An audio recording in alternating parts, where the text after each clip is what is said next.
பேசாய் சிறகுள்ள நிலவே, தேன் விட்டு பேசாய் உயிருள்ள மலரே, உன்னை கண்டு உயிர்த்தேன் சொட்டுதே சொட்டுதே.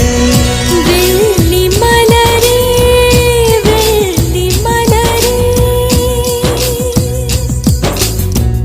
வெள்ளி மலரே வெள்ளி மலரே, நேற்று வரை நீ நெடுவனம் கண்டாய், ஒற்றை காலில் உயரத்தில் நின்றாய், மஞ்சள் மாலை மழையில் நனைந்தாய், சித்திரை மாதம் வெயிலும் சுமந்தாய், இத்தனை தவங்கள் ஏந்தான் செய்தாயோ, தேன் சிதறும் மன்மத மலரே இன்றே சொல்வாயோ. இளந்தளிரே இளந்தளிரே, வெள்ளி மலர் அன்று இயற்றிய தவம் எதற்கு, பெண்மங்கை உந்தன் கூந்தல் சேர்வதற்கு.